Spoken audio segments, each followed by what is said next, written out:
ನೋಡಿ ಕುಮಾರಣ್ಣ, 2028ಕ್ಕೆ 100 ಕ್ಷೇತ್ರ ನಿಂತ್ಕೊಂಡ್ರೆ 60 ಗೆಲ್ಲೇಬೇಕು. ನಿಮಗೆ ಯಾಕೆ ಈ ರೀತಿ ಹೇಳ್ತೀನಿ ಅಂದರೆ, ಮರಕ್ಕಿಂತ ಮರ ದೊಡ್ಡದಾಗಿರುತ್ತೆ. ಈ ಪ್ರಪಂಚ ರೂಲ್ ಮಾಡೋದು ಬುದ್ಧಿವಂತರು, ಅದಾದಮೇಲೆ ಎಜುಕೇಟೆಡ್ಸು. ಯಾಕೆ ನಿಮ್ಗೆ ಈ ವ್ಯತ್ಯಾಸ ಹೇಳ್ತೀನಿ ಅಂದರೆ, ಸಚಿನ್ ತೆಂಡೂಲ್ಕರು ಆಲ್ ಇಂಡಿಯಾದಲ್ಲ, ಆಲ್ ವರ್ಲ್ಡಲ್ಲಿ ನಂಬರ್ 1 ಕ್ರಿಕೆಟ್ ಪ್ಲೇಯರು.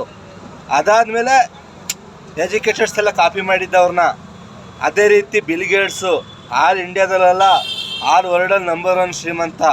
ಅದಾದಮೇಲೆ ಕಾಪಿ ಮಾಡಿದ್ದು. ಬಿಲ್ ಗೇಟ್ಸ್ ಓದಿದ್ದೆಷ್ಟು? 8ನೇ ಕ್ಲಾಸು. ಸಚಿನ್ ಓದಿದ್ದೆಷ್ಟು? 10ನೇ ಕ್ಲಾಸು. ಹಂಗೆ ಮೋದಿ ತಗೊಳ್ಳಿ, ಓದಿದ್ದೆಷ್ಟು?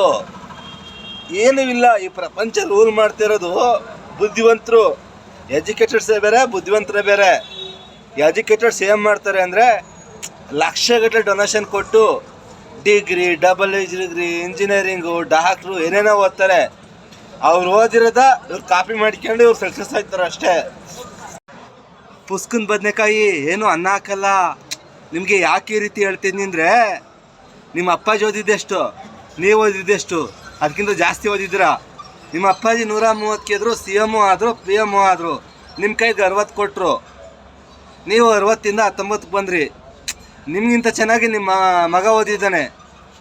3 ಕ್ಷೇತ್ರ ಅಂದ್ಕೊಂಡು ಸೋಲ್ತಿದ್ದಾರೆ. ಕಾರಣ ಏನಾಗ್ತಿದೆ ಅಂದರೆ, ನಿಮ್ಮಲ್ಲಿ ಅಕ್ಕಪಕ್ಕ ದುಡ್ಡಿರೋರೇ ಇದ್ದಾರೆ, ಎಜುಕೇಟೆಡ್ಸ್ ಇದ್ದಾರೆ, ಬುದ್ಧಿವಂತರಿಲ್ಲ. ಬುದ್ಧಿವಂತರ ಕೊರತೆ ಇದೆ. ಅದೇ ಕಾರಣಕ್ಕೆ ಡಲ್ ಆಗ್ತಾ ಇರೋದು. ಈ ಪ್ರಪಂಚ ಯಾವನ್ ರೂಲ್ ಮಾಡಿದ್ದಾನೆ ಅವನ್ನೆಲ್ಲ ಬುದ್ಧಿವಂತರು. ಬುದ್ಧಿವಂತರು ಅಂದರೆ 10 ರೂಪಾಯಿ ಟೊಮೆಟೊ ತಗೊಂಡು ಕೊಳ್ತೋಗಿರಲಿ, 6 ನಿಜ 4 ಸುಳ್ಳು ಹೇಳಿ 40 ರೂಪಾಯಿ ಮಾರ್ತಾನೆ, ಅವನು ಬುದ್ಧಿವಂತ. ಆ ರೀತಿ ವ್ಯಕ್ತಿಗಳು ನಿಮ್ಮ ಅಕ್ಕಪಕ್ಕ ಇರಬೇಕು.